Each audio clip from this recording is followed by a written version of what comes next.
Jane Watkins, a dwi'n dysgu fel athrawes yn Ysgol Gymraeg Gellionnen. Yn dilyn Covid, beth i ni wedi sylwi gyda'r plant yn y dosbarth ac yn yr ysgol yw fod dirywiad wedi bod yn y safonau yn darllen. A'r hyn mae'n gallu gael mynediad i ddarllen hefyd. Ni wedi bod yn edrych yn fanwl ac yn asesu y plant o ran i safonau darllen nhw, a wedyn edrych yn fanwl ar beth gallwn ni wneud i helpu nhw i wella i safonau darllen. Yr hyn i ni wedi wneud i wella'r safonau darllen yw bod ni'n edrych yn fanwl ar yn gweithdrefnau llythrennedd ni o fewn yr ysgol, a wedyn wedi edrych ar y darpariaeth sydd gyda ni o ran yr adnoddau,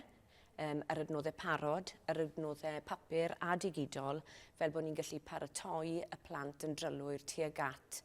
symud i cam nhw a'i cynnydd nhw o ran darllen ymlaen yn raddol ac yn sicr ac yn gadarn. Yn yr ysgol, beth ydyn ni'n wneud yn gynnar iawn yn yr ysgol yw ein bod ni'n sicrhau bod ni'n asesu'r plant o ran i safonau darllen nhw. I ni'n creu arsylwadau ac yn cynnal arsylwadau cyson yn flynyddol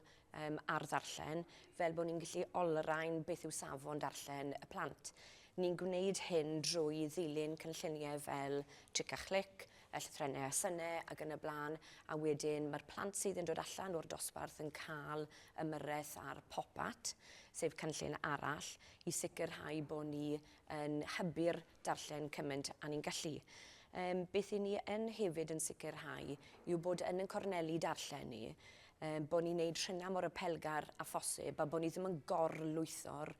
silffoedd llyfrau gyda llyfrau, a hefyd bod ni'n diweddaru hefyd ac yn newid y llyfrau sydd ar y silffoedd llyfrau yna yn aml i gadw diddordeb y plant. Ni yn hefyd yn atgyfnerthu ysgoliau darllen drwy osod toreth hefyd o wahanol fathau o brint a sylw penodol ar gyfer darllen, ar gyfer y silffoedd a'r corneli darllen yna, fel bod pob plentyn yn gallu cael mynediad at darllen mewn rhyw ffordd neu gilydd. I ni'n argraffu pethau, ni'n argraffu cylchgronau, ni'n darllen yn ddigidol a hefyd ni'n darllen hefyd ar lyfrau o wahanol lefelau. Mae'n bwysig hefyd bod ni yn ymwybodol beth yw safonau darllen y plant, a hefyd bod ni yn dewis yn ofalus y llyfrau i ni'n darparu ar eu cyfer nhw mwyn cadw dychymyg y plant i fynd, a hefyd, fel mae'n dweud yn y cwricwlwm hefyd, mwyn cadw y tanio'r dychymyg llenyddol yna i barhau. Ni'n cynnal hyfforddiant mewn swydd ar ddarllen i'r staff cyfan i'w diweddaru nhw ar gyfer yr adnoddau sydd wedi dod allan ar farchnad, a hefyd ni'n buddsoddi tipyn o fewn y llyfrau a cynlluniau darllen hefyd bod hynna'n cael ei diweddaru a bod nhw'n cael ei rhannu gyda'r plant i gadw diddordeb y plant i fynd mewn darllen. A hefyd beth dyn ni'n cadw golwg arno yw bod y staff cyfan hefyd yn mynd ar gyrsiau penodol wedyn mwyn hybu darllen, gwella sgiliau darllen. Beth sy'n bwysig i ni gofio wrth ddysgu darllen yw bod ni'n cynnal yr hwyl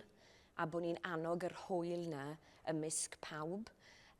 o fewn y dosbarth, a bod y plant yn cael amryw o brofiadau wedyn fel darllen grŵp, darllen cynyddol, yr athrawes, yr athro yn darllen hefyd i'r plant, a bod nhw'n clywed ac yn gweld chi'n mwynhau darllen. Am y sicrhau bod y plant yn gweld chi fel athro a hwylusydd i'r dysgu yn mwynhau darllen yn beth pwysig iawn. Mae'r ysgol yn cynnig profiadau ehangach i'r disgyblion a'r plant o ran darllen, fel enghraifft yn weld â Gwyl y Gelli, a maen nhw wedi clywed a gwrando ar awduron wedyn yn trafod ac yn darllen i llyfrau i hunain. Ac maen nhw'n gallu gweld wedyn sut mae'r llyfr wedi mynd o'r pen i'r llaw i'r silff-lyfrau. Pan mae'r plant yn cyrraedd lefel, byddwn ni'n gweud, sy'n dderbyniol i'r oed yna o'r ddarllen, Beth ydyn ni yn annog wneud wedyn yw bod ni'n mynd ar ymweliadau cyson wythnosol lawr y llyfrgell lleol, a mae'r llyfrgellydd yn cydweithio gyda ni'n agos wedyn a ddarparu gwahanol weithgareddau parod iddyn nhw ar ddarllen, clywed storiau a gwneud gweithgareddau ymarferol gyda nhw ar ddarllen. Y sialens mwyaf sydd wedi bod o ran cael y plant i siarad ac i ddarllen yw bod canran uchel o'r plant yn dod o gartrefi Saesneg. A felly mae hwnna wedi bod yn dipyn o her i ni yn yr ysgol mwyn cael nhw i glywed yr iaith a hefyd sut i ynganu'r geiriau yn glir mwyn dysgu sut i ddarllen. Achos fel maen nhw'n dweud, os ydych chi'n clywed yn anghywir, ni fyddwch chi'n ei ysgrifennu fe'n gywir chwaith. Felly mae'r un peth yn mynd law yn llaw gyda'r peth arall. Ond ni wedi trial annog y plant wedyn i fynd i wrando ar e-lyfrau ddigidol wedyn, fel bod nhw'n gallu clywed a gweld y llythrennau a'r geiriau a'r brawddegau sydd o fewn y llyfrau ar yr un pryd. Beth sydd yn bwysig i gofio ein bod ni'n annog cymaint o ddarllenwyr brwd ag sy'n bosib, a chynnig cymaint o brofiadau darllen hwylus iddyn nhw,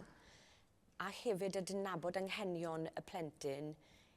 i fedru bod yn ofn darllen, oherwydd dyna'r ffordd i ni'n mynd i sicrhau bod ni'n gallu cael mynediad, a bod nhw'n gallu cael mynediad i ddiaddysg nhw o'r hyd i oes. Byddwn ni hefyd yn defnyddio ac yn ystyried gwahanol fathau o lyfrau fel llyfrau sydd wedi cael eu targedu'n benodol ar safonau is yn ei darllen nhw, enghraifft, pecynnau sydd wedi cael eu creu ar gyfer dyslexia, a defnyddio'r rheina hefyd mwyn annog y darllen gyda safonau darllen plant yn is. Oherwydd beth mae'r plant yn sylweddoli'n gyflym iawn yw bod darllen yr un frawddeg, cofio'r un frawddeg yna, a gweud i ac adrodd y frawddeg yna nôl atoch chi, taw nid darllen yw hwnna. A hefyd mae rhai plant yn enwedig yn hoffi y ffaith bod gyda nhw mwy i ddarllen, ond hefyd darllen geiriau syml bachog. Mae hwnna'n eu twyllo nhw wedyn mwyn darllen yn fwy. Felly dyw gwneud y darllen yn symlach o bryd i'w gilydd bob tro yn gweithio.